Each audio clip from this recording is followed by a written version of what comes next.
السلام عليكم ورحمة الله وبركاته. فيديو جديد، والنهاردة ان شاء الله نتعلم مع بعض غرزة جديدة وتعمل شغل بطاطين للأطفال حلو جدا. لو انت مبتدئة الغرزة دي ليكي، عشان احنا مش هنستخدم غير غرزة الحشو وغرزة العمود بلفة.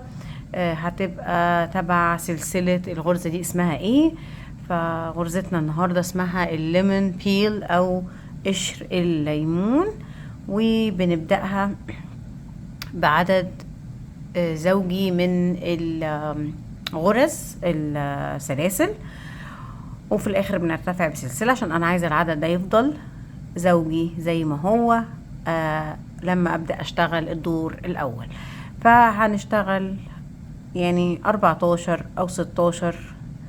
هنعمل حاجة زي عينة صغيرة، 1 2 3 4 5 6 7 8 9 10 11 12 13 14 15 16 عدد زوجي من السلاسل. طبعا لو انت بتشتغلي البطانية او كوفية هنشتغل عدد السلاسل بالطول اللي احنا محتاجينه. بعد كده هشتغل سلسلة رقم 17، دي هتكون زيادة عشان ابدأ اشتغل في السلسلة رقم 16، وزي ما قلت لكم يبقى عندي العدد للغرز في الدور الاول عدد زوجي. فبنفوت السلسلة الارتفاع اللي احنا اشتغلناها في الاخر دي، ونبدأ نشتغل في تاني غرزة من الابرة.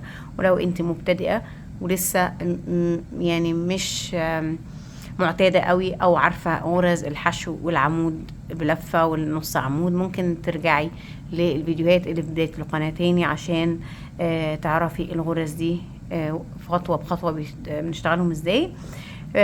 كده انا دخلت في الحلقة في السلسلة التانية من الابرة، وبسحب الخيط وبعمل غرزة حشو. لما يبقى عندك حلقتين بنلف الخيط نعدي من 2، والغرزة اللي بعدها هعمل عمود بلفة، بلف الخيط وادخل في الغرزة اللي بعدها واجيب الخيط واطلع. بيبقى عندنا 3 حلقات، بنلف الخيط نعدي من 2، نلاقي عندنا لسه في 2 باقيين، بنلف الخيط نعدي منهم هما الاتنين. كده عملنا غرزة حشو وبعديها غرزة عمود بلفة، وهنبدأ نكرر تاني نفس الشغل. غرزة حشو بعديها عمود بلفة بالطريقة دي، لان الغرز بتاعتنا عددها زوجي فهتنتهوا بغرزة عمود بلفة. غرزة حشو وبعديها عمود بلفة. هتلاقوا عندكم 8 مجموعات. لو دلوقتي 16 غرزة ابتدينا بيها، هيبقى عندي 8 مجموعات، كل مجموعة فيها غرزة حشو وبعدها عمود بلفة. يبقى انا بعمل غرزة حشو عمود بلفة، وتاخدوا بالكم ما تحطوش في غرزة واحدة غرزتين، ما يبقاش في تزايد. احنا عايزين كل سلسلة فيها غرزة واحدة فقط. والترتيب بتاعنا كده كالآتي: هو غرزة حشو وبعدها غرزة عمود بلفة، وننتهي بغرزة عمود بلفة. كده وصلنا لاخر الدور الاول.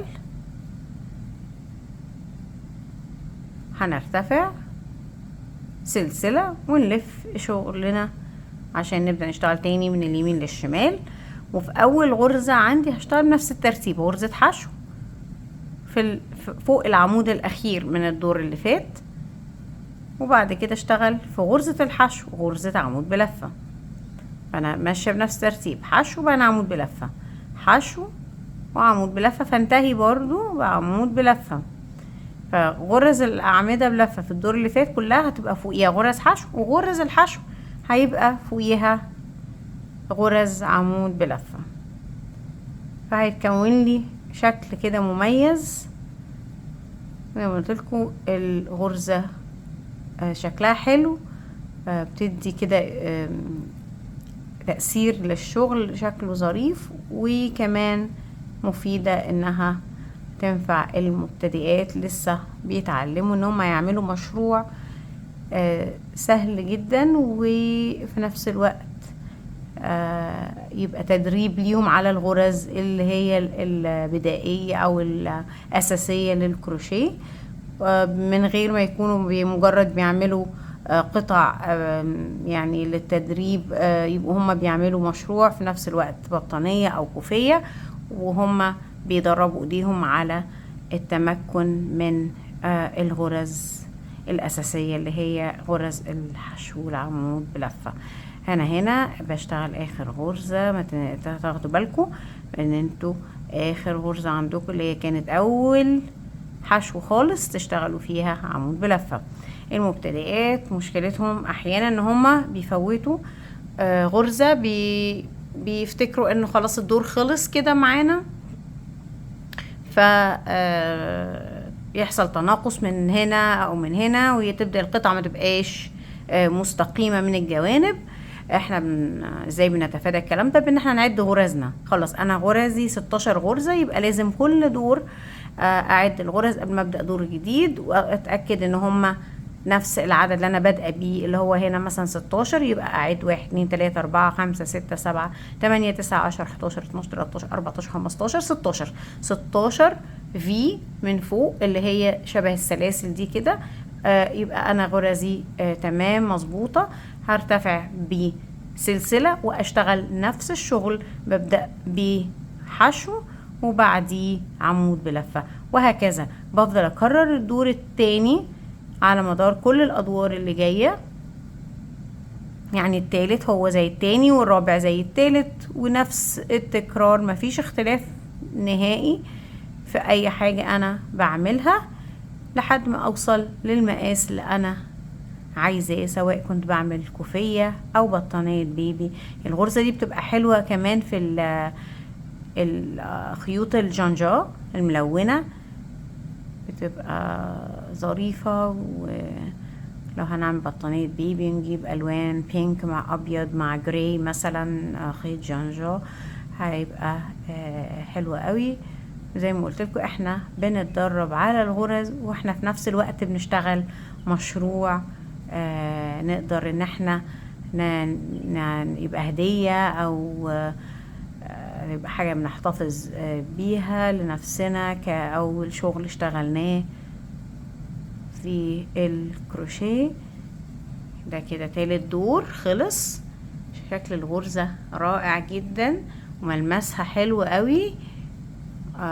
جربوها وان شاء الله تعجبكم، واكتبوا لي في التعليقات لو في غرز تانية معينة انتوا حابين ان احنا نتعلمها ونشتغلها مع بعض.